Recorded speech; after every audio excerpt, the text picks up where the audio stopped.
Hello dear bankers, नमस्कार, good evening, you all are welcome in this session. So आप सभी dear bankers का स्वागत है JAIB 45 days important concept series में। और हम आपके साथ जुड़ चुके हैं PPB यानी पेपर 2 के इंपॉर्टेंट कंसेप्ट के साथ। सो आज का जो हमारा इंपॉर्टेंट कंसेप्ट है वो मॉड्यूल सी का सबसे इंपॉर्टेंट कंसेप्ट है, जिससे हमेशा परीक्षा में एग्जाम में क्वेश्चन पूछे जाते हैं, जिसका नाम है ई रूपी और difference between E rupee and UPI. तो हम कंप्लीट ई रूपी को समझेंगे और यूपीआई से कैसे डिफरेंट है उसको भी समझने का प्रयास करेंगे।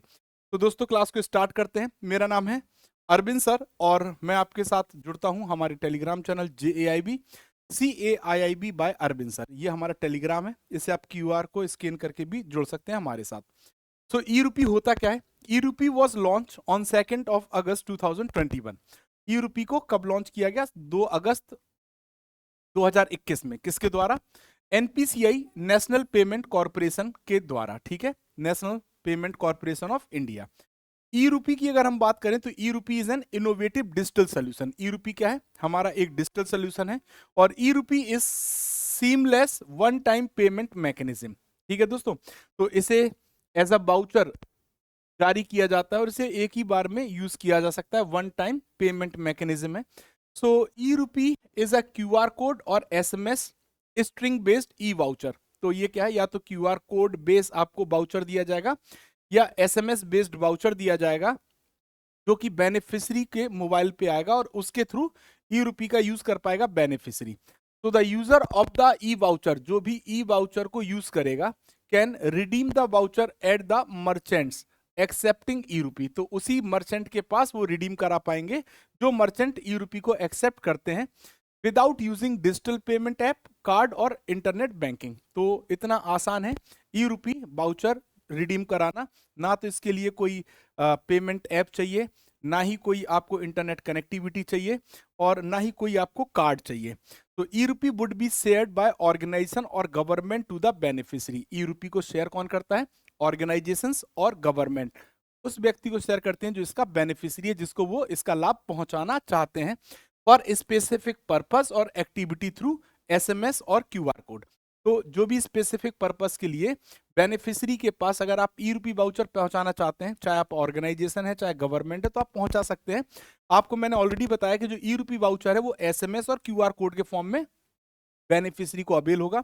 ई रूपी is contactless, easy, safe and secure as the detail of the beneficiaries are kept confidential. तो जो भी बेनिफिशियरी है उसकी डिटेल कॉन्फिडेंशियल रहेंगी और ई रूपी अगर आप लेन देन करते हैं तो ये कॉन्टेक्टलेस, इजी, सेफ और सिक्योर व्यवस्था है।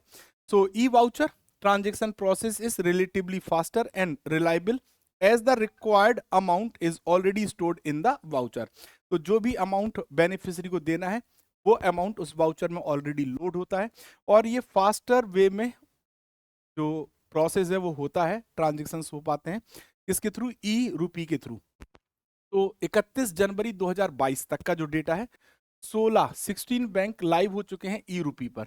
Even user without a smartphone can use e rupee because of offline transaction feature. E rupee के साथ जो ऑफलाइन ट्रांजेक्शन फीचर है, तो बिना स्मार्टफोन और इंटरनेट बैंकिंग के थ्रू भी यूजर ई रूपी को यूज कर सकता है। E rupee can specially be used in remote and rural areas with a large section of people without smartphone। तो जो रूरल और रिमोट एरियाज हैं जहां पे बहुत सारे लोग ऐसे हैं जिनके पास क्या नहीं है दोस्तों? स्मार्टफोन नहीं है, उनके लिए एक बेस्ट ऑप्शन है ई रूपी, जिससे उन बेनिफिशरीज को लाभ पहुंचाया जा सकता है। So to date over 600 hospitals and 11 banks have started using e रूपी।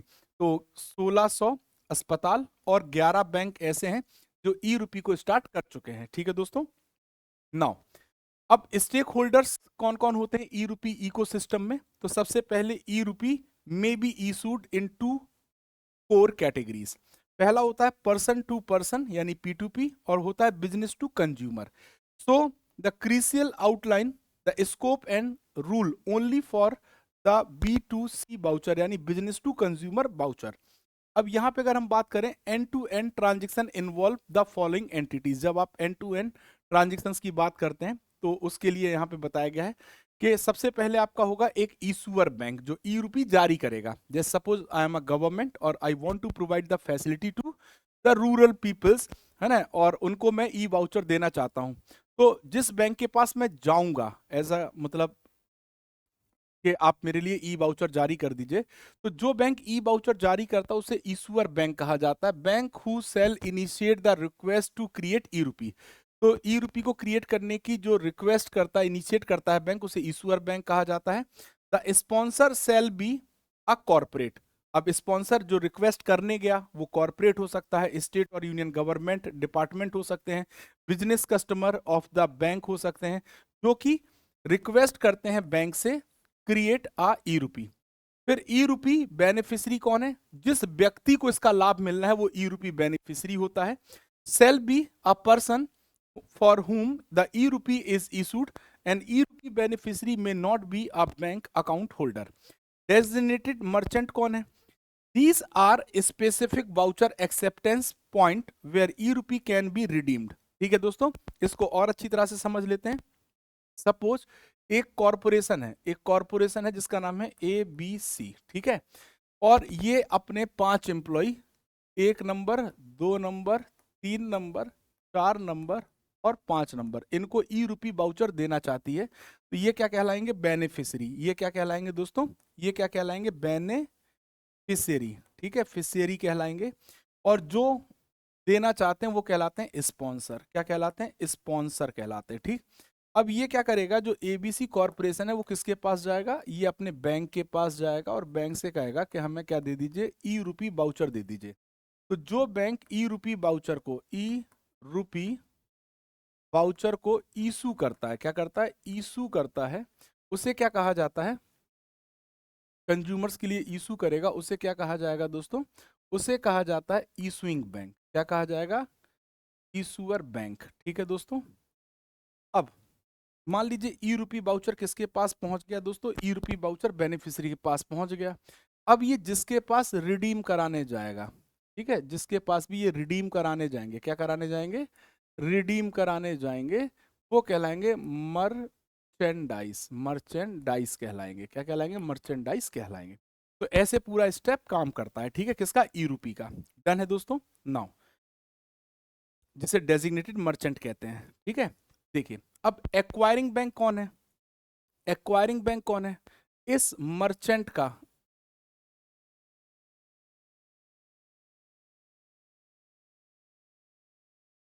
इस मर्चेंट का जो बैंक होगा, ये बैंक कहलाएगा एक्वायरिंग बैंक। क्या कहलाएगा दोस्तों? ये एक्वायरिंग बैंक कहलाएगा, ठीक है दोस्तों। तो एक्वायरिंग बैंक कौन होता है? Bank providing facility capability to the designated merchant to accept the e rupee for redemption, ठीक है दोस्तों। तो मर्चेंट को जो सुविधा मिली है कि वो कैसे एक्सेप्ट करेगा, वो सुविधा कौन प्रोवाइड करता है? वो सुविधा कौन प्रोवाइड करता है? Acquiring bank. अब साइलेंट फीचर ऑफ ई रूपी क्या क्या है? E rupee can be issued only by the bank authorized by the Reserve Bank of India. E rupee सिर्फ वही बैंक जारी कर पाएंगे जिन्हें रिजर्व बैंक ऑफ इंडिया के द्वारा ऑथराइज किया गया है। Issue PPI and who are participating the payment service providers in UPI ecosystem. तो जो पीपीआईज होंगे या पीएसपी का काम कर रहे होंगे यूपीआई इकोसिस्टम में, वो ई रूपी जारी कर पाएंगे। E rupee shall be authorize for redemption only to purchase goods and service from the designated merchant as defined by the issuer at the time of issuance of e rupee. तो जब भी issuer bank ई रूपी issue करेगा तो वो बताएगा कि आप किस मर्चेंट के पास जाके इसको रिडीम करा सकते हैं, तो वही ऑथराइज जो होगा व्यक्ति वही रिडीम कर पाएगा। ई rupee can not be issued for cash out और कैश बैक ऑन रिडम्पशन। तो ई रूपी के थ्रू आप कैश बैक या कैश आउट नहीं करा सकते, है ना। यहां से आप गुड्स एंड सर्विसेज को ही अवेल कर सकते हैं। Up to 10 e rupee voucher can be issues for one programme on a single mobile number. यानी एक बेनिफिशियरी के लिए आप मैक्सिमम अभी कितने ई रूपी जारी कर सकते हैं? मैक्सिमम 10 ई रूपी जारी कर सकते हैं। कितने? 10 ई रूपी आप जारी कर सकते हैं, ठीक है दोस्तों। However the requirement shall be configurable as per the scheme requirement. E rupee prepaid gift voucher can be used without credit और डेबिट कार्ड, मोबाइल ऐप और इंटरनेट बैंकिंग। अब एक ई रूपी की जो वैल्यू होती है वो कितनी होती है? मैक्सिमम एक ई रूपी से आप मैक्सिमम 10,000 रुपीज तक का, मैक्सिमम 10,000 रुपीज तक का आप एक ई रूपी जारी कर सकते हैं। स्पॉन्सर ऑफ ई रूपी service will not need to physically interface with anyone to send this app to every mobile in the country. You can use it as prepaid gift voucher. So e-rupee can be issued up to ₹10,000 पर voucher, यानी एक voucher पे maximum 10,000 रुपए तक का ही ई रूपी जारी कर सकते हैं। No charges are payable by e rupee beneficiary for using e rupee. तो ई रूपी बेनिफिशियरी जब ई रूपी का यूज करेगा तो उसको कोई भी चार्जेस पे नहीं करने होंगे। ई रूपी is distributed only in digital form में ही मिलेगा। बेनिफिट्स कॉर्पोरेट्स के लिए क्या है? Corporate can enable well being of their employ, अपने एम्प्लॉय की भलाई के लिए कोई काम कर सकता है। End to end digital transaction without human intervention which lead to cost reduction. The issuer can track the voucher redemption, quick safe contactless voucher distribution. ठीक है दोस्तों। मर्चेंट के लिए क्या फायदा है? Easy and secure, the voucher is authorise through a verification code, hassle free contactless payment collection, cash handling is not required, quick redemption, the voucher can be redeemed in a few step, there are lesser decline due to pre block amount. तो pre block amount की वजह से कम decline होगा। Consumer के लिए क्या फायदा है? सबसे पहले कॉन्टैक्टलेस है, beneficiary need not carry a print out of the voucher. फिर है easy redemption, 2 step easy redemption process है। Safe and secure, beneficiary need not share personal detail while redemption, hence privacy is maintained, no digital और bank presence is required. तो यहाँ पे कोई भी digital app या आपको बैंक अकाउंट या कार्ड की रिक्वायरमेंट नहीं होगी। नाउ अब ई रूपी कैसे डिफरेंट है यूपीआई से? ई रूपी कैसे डिफरेंट है यूपीआई से, इसको भी समझ लेते हैं। सो अगर हम ई रूपी की बात करें तो ई रूपी is one time cashless and contactless payment mechanism. वहीं पर हमारा जो यूपीआई होता है एक एप्लीकेशन है जिसके तहत आप पैसे को भेज और रिसीव कर सकते हैं। ई रूपी इज एन ई वाउचर और UPI is an application use for receipt और payment of money. Reserve Bank of India operates e rupee, National Payment Corporation of India operates UPI. E rupee voucher can be redeemed at service provider counters, UPI is use for receipt और payment of money. So दोनों ही concept different हैं। I hope आप सभी को समझ में आए होंगे। तो दोस्तों ये थी आज की हमारी क्लास और आप सभी को हैप्पी होली, होली की हार्दिक शुभकामनाएं। और इस होली के अवसर पर हम आपके लिए लेके आए हैं एक बेहतरीन डिस्काउंट ऑफर, बुरा ना मानो डिस्काउंट है। तो जितने भी हमारे महापैक हैं, यानी अगर आप JAIB मई 2025 को टारगेट कर रहे हैं और महापैक को बाय करते हैं तो आपको महापैक पे फ्लैट 500 का डिस्काउंट और लाइव बैचेस पर आपको 300 का फ्लैट डिस्काउंट मिल रहा है। ये ऑफर 14 से 18 मार्च तक ही वैलिड है। ठीक है दोस्तों। सो अगर JAIB महापैक को आप टारगेट करते हैं तो 6 मंथ महापैक 2299 में उपलब्ध है, 12 मंथ महापैक 3499 में उपलब्ध है और 24 मंथ महापैक 5499 में उपलब्ध है। महापैक वन स्टॉप सोल्यूशन होता है। यहाँ पे आपके चारों इंपॉर्टेंट पेपर कवर होते हैं और इसमें आपको 15 plus batches, 200 plus class notes, 2000 plus live classes, 500 plus mock quiz and notes और 24/7 डाउट सपोर्ट अवेलेबल है। ठीक है दोस्तों। साथ ही साथ हमारा JAIB क्रैश कोर्स बैच आप सभी के लिए लॉन्च हो रहा है दोस्तों, और ये लीस्ट प्राइस मात्र इस समय आपको 899 रुपए में मिल जाएगा, तो सॉरी 699 रुपए में मिल जाएगा। तो आप लीस्ट प्राइस में आप इस बैच को अवेल कर सकते हैं, मई 2025 एग्जाम को टारगेट कर सकते हैं। बिल्कुल लीस्ट प्राइस में ये क्रैश कोर्स अवेलेबल है। साथ ही साथ JAIB MCQ बैच आपको 1699 रुपए में मिल जाएगा, जहां पे आपके चारों पेपर कवर हो रहे हैं। ठीक है दोस्तों। अगर आप हमारे साथ हमारे JAIB बैंकर से सेट ऑफ 4 बुक को लेना चाहते हैं, पढ़ना चाहते हैं, अपने कंप्लीट सिलेबस को देखना चाहते हैं, तो सबसे अच्छा है कि आप कम पेजों में ज्यादा से ज्यादा ज्ञान अर्जित कर सकते हैं हमारे JAIB सेट ऑफ 4 बुक्स के साथ। और ये बुक्स आपको 1224 रुपए में हमारे अमेजोन और फ्लिपकार्ट पर अवेलेबल है। तो फटाफट करिए, इस ऑफर का फायदा उठाइए और ज्यादा से ज्यादा लाभ उठाइए।